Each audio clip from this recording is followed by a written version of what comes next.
안녕하십니까. 프라임에듀 학원입니다. 오늘은 2021년 동백지역 고등학교 영어 내신 비교를 해 보도록 하겠습니다.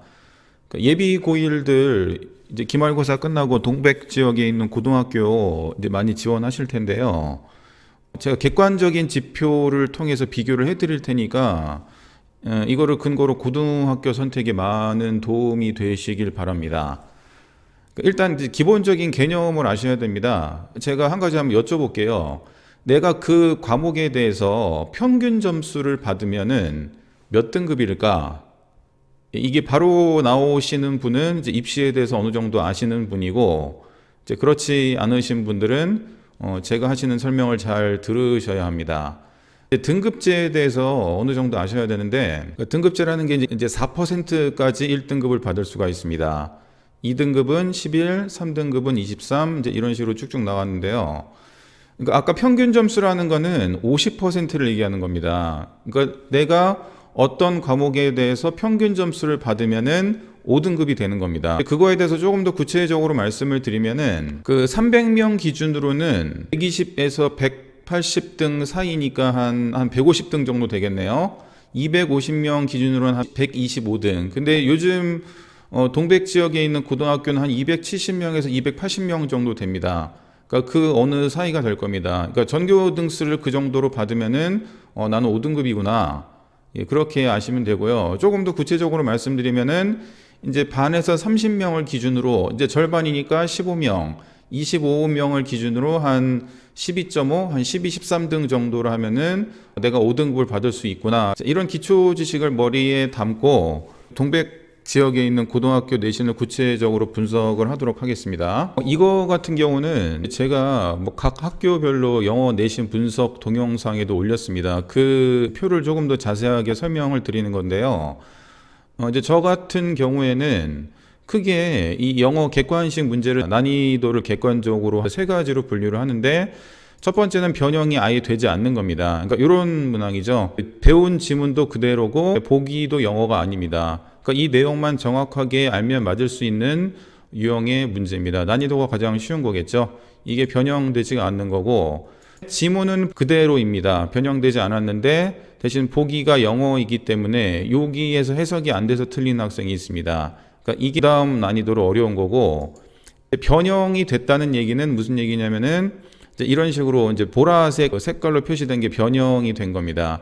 그러니까 원래 내신 공부할 때 지문, 교과서라든지 부교재 지문은 이 보라색이 칠해져 있지 않은 쪽인데, 실제로 시험 문제를 보면은 그 처음 보는 지문, 그러니까 공부하지 않았던 지문에서 많이 나옵니다. 그거 갖다가 저는 이제 변형이 되었다고 표시를 합니다.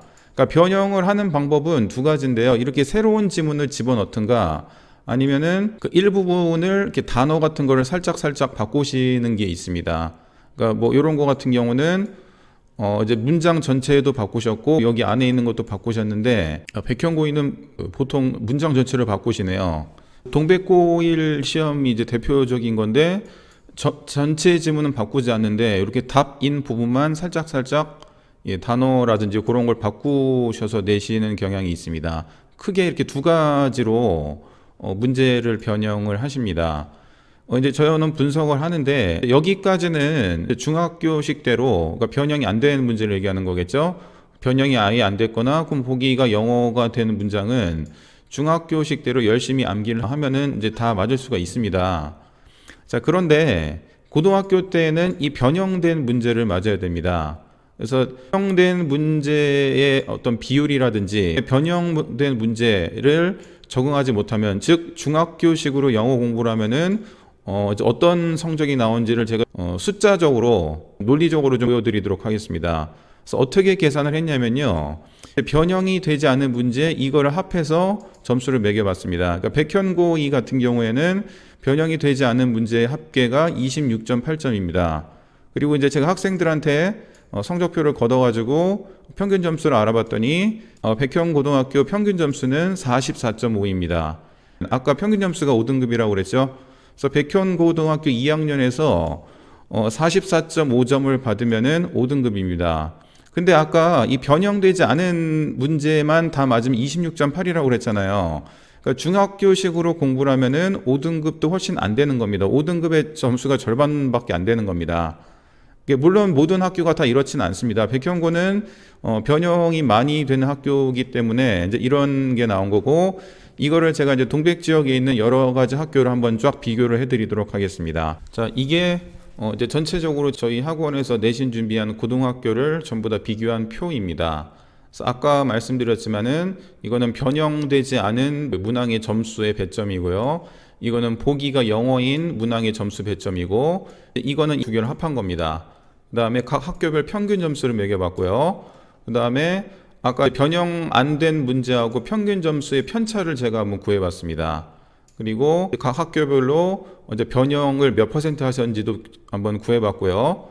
그 밖에 궁금하실 객관식 배점, 서술형 배점에 대해서 알려드리도록 하겠습니다. 먼저 가장 기본적인 객관식하고 서술형 배점입니다. 그러니까 이거는 내가 좀 서술형에 강하다, 그 다음 혹은 내가 서술형이 약하다, 이런 거를 좀 참고하셔가지고 고등학교를 지원하시는데 좀 도움이 됐으면 해서 제가 자료를 모아봤습니다. 그러니까 객관식 배점이 가장 높은 학교는 구성고등학교 1학년입니다. 그러니까 객관식 배점이 90점이고 서술형 배점이 10점입니다. 그러므로 구성고등학교 같은 경우에는 내가 만약에 구성고등학교에서 현재 뭐 4등급, 5등급이다. 그럼 일단 서술형은 버리고 시작하셔도 됩니다. 그러니까 구성고 1등급이 이번에 한 94점, 95점 정도 되거든요. 그러니까 내가 그 점수 근처에 가지 않은 한 서술형을 별로 하실 필요가 없으세요. 그리고 서술형은 굳이 뭐 암기를 하지 않으셔도 맞을 수 있는 문제가 나오기 때문에 일단 객관식에 먼저 포커스를 맞추시고 어느 정도 여유가 됐을 때 서술형을 하시는 게 좋습니다. 그런데 반대로 객관식 배점이 가장 낮고 서술형 배점이 가장 높은 학교는 동백고등학교입니다. 동백고등학교에서는 이 서술형을 받지 않으면은 객관식을 다 맞더라도 64점밖에 되질 않습니다. 그러므로 동백고 시험은 객관식뿐 아니라 서술형까지도 모두 잘 대비를 해야 되는 시험입니다. 예, 그래서 동백고 시험이 이제 어려운 이유가 이제 이런 데 있는 거죠. 이제 평균 점수로 한번 매겨봤습니다. 순서대로 매겨봤는데 이제 신갈고등학교 1학년이 평균 점수가 가장 낮습니다. 이 말은 이제 학생들이 영어 점수를 가장 못 받았다는 얘기겠죠. 근데 뭐 평균 점수가 반드시 그 학교 시험 문제가 어렵다라는 거를 얘기하진 않지만 그래도 어느 정도 반영은 됩니다. 그 학생 수준도 봐야 되고 여러 가지를 봐야 되긴 하겠지만 어느 정도 평균 점수로 그 학교의 시험 난이도를 파악할 수가 있습니다. 근데 이제 신갈교는 좀 예외로 해야 되는 게 변형하시는 게 좀 다릅니다. 그래서 문법을 좀 이렇게 비수능 형식으로 많이 내시기 때문에 학생들이 이제 그런 쪽에서 많이 틀리더라고요. 예, 그건 예외를 하고 어쨌든 평균 점수가 이제 그 다음으로 낮은 학교가 이제 백현고 2 이제 이런 식으로 쭉 흘러갑니다. 그래서 이제 동백고 1학년, 그 다음에 초당고 1학년은 평균 점수가 60점대고요. 백현고 2, 동백고 2, 초당고 2, 백현고 1 같은 경우는 평균 점수가 40점대입니다. 이렇게 평균 점수가 높으면은 1등급 컷도 굉장히 높습니다. 그래서 객관식을 거의 다 맞고 이런 동백고 1이라든지 초당고 1 같은 경우는 객관식을 무조건 다 맞으셔야 되고 서술형에서 한 2, 3점 정도 깎이셔야지 1등급을 받을 수가 있습니다. 그런데 40점대에 있는 학교들은 객관식을 하나 정도까지는 틀리셔도 1등급을 받을 수가 있더라고요. 예, 하나 정도까지 틀리고 서술형도 한 2, 3점 깎여도 1등급 커트라인이 보통 90점대에서 90점대 초반에서 형성이 되니까 예, 거기까지 한 개 정도는 틀려도 1등급을 받을 수가 있습니다. 예, 그렇게 한번 제가 순위를 매겨봤고요. 변형 정도를 많이 한 학교에 대해서 한번 보여드리도록 하겠습니다. 이거는 이제 개별적으로 할 때도 제가 말씀드렸지만은 백현고등학교가 객관식 변형 비율이 거의 60%가 넘습니다. 그래서 1등하고 2등이죠. 신갈고등학교가 50%인데 이제 이거는 문법 비수능 유형이기 때문에 이거는 좀 생각하기에 따라서 변형 비율이 높을 수도 있고 낮을 수도 있습니다. 이건 예외로 하고 그 다음에 이제 40% 넘어가는 학교가 청덕고등학교, 그 다음에 동백고등학교입니다. 변형 정도가 40%를 넘으면 학생들이 굉장히 어려워합니다. 그러니까 학생들이 이 시험이 어려웠어요, 쉬웠어요에 대한 객관적인 지표는 저는 변형 비율이라 생각해서 이제 이렇게 한번 이제 등수를 매겨봤고요. 그러니까 백현고등학교 2학년 시험이 가장 어려웠다고 생각하시면 됩니다. 그 다음에 이제 제가 뭐랑 비교해봤냐면은 아까 말씀드린 평균 점수하고 변형 정도하고 비교를 했습니다. 그 변형 정도가 가장 많을수록 평균 점수가 가장 낮으리라는 건 어느 정도 예상이 가능하시죠. 그러니까 예를 들어서 동백고 같은 경우는 변형 정도가 가장 낮습니다. 그러므로 평균 점수도 가장 높습니다. 이걸 어느 정도 우리가 예상을 할 수 있습니다. 초등고등학교도 마찬가지로 변형 정도가 두 번째로 낮기 때문에 평균 점수도 높습니다. 그러니까 이게 어느 정도 비례를 한다고 보시면 돼요. 좀 더 알기 쉽게 설명을 드리면은 2021년 2학기 중간고사 기준으로 동백고1, 초당고1, 청덕고1은 상대적으로 쉬운 문제였고, 백현고등학교 2학년 백현고1, 신가고1은 상대적으로 문제가 어려웠다. 변형이 많이 됐고 학생들이 문제를 어려워했기 때문에 평균 점수도 낮다. 이렇게 말씀드릴 수 있겠습니다. 마지막으로 아까 이제 제가 변형 안 된 문제 점수를 한번 계산을 해봤습니다. 그러니까 이게 가장 적은 학교가 백현고입니다. 그러니까 이 말은 무슨 말이냐면은 변형을 많이 하신다는 거고, 변형 안 된 문제 점수가 낮다는 얘기는 중학교식으로 공부를 하면은 점수가 이거밖에 안 나온다는 얘기입니다. 평균 점수가 5등급이라고 그랬잖아요. 그러니까 보통은 이런 식으로 중학교식으로 왠지 변형 안 된 거만 공부하면은 이 평균 점수를 넘기가 힘듭니다. 그러니까 변형된 문제에 적응하지 못하면은 5등급 평균 점수를 못 넘는다는 얘기입니다. 그러니까 이게 편차가 심할수록, 마이너스 점수가 심할수록 변형이 많이 됐다는 것은 저희가 알 수가 있습니다. 그러니까 변형이 많이 될수록 변형 안 된 것만 맞추면은, 변형된 거에 적응하지 못하면은 1등급으로 가긴 힘들다는 얘기겠죠. 예, 그래서 변형 비율이 이렇게 50%, 40%가 넘는 학교는 전부 다 이 변형 안 된 문제 점수가 당연히 적을 수밖에 없고, 변형된 걸 맞추셔야지 상위 등급으로 올라갈 수 있다는 것을 저희가 알 수가 있습니다. 그러니까 청동고 같은 경우에는 변형이 많이 안 됐기 때문에 변형 안 된 문제 점수만 다 맞춰도 평균 훨씬 넘습니다.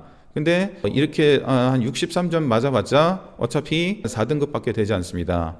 그러므로 변형 안 된 문제만 열심히 공부를 하면은, 변형된 문제를 제대로 맞추지 못하면은 아무리 운이 좋아봤자 4등급을 넘기기 힘들다는 결론이 나옵니다. 이제 제가 이런 거를 보여드리고 싶어서 이런 거를 좀 객관적으로 수치화해서 여러분들에게 보여드리는 겁니다. 자, 결론 말씀드리겠습니다.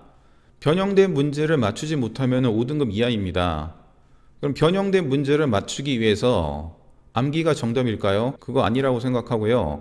변형된 문제에 빠르게 적응할 수 있는 능력을 중학교 때 미리 키우시는 게 좋습니다. 중학교 문제는 변형이 안 되기 때문에 이 능력을 미리미리 따로 키워주시는 게 고등학교에서 영어 시험을 잘 볼 수 있는 방법이라고 생각합니다. 시청해 주셔서 감사합니다. 프라이메디였습니다.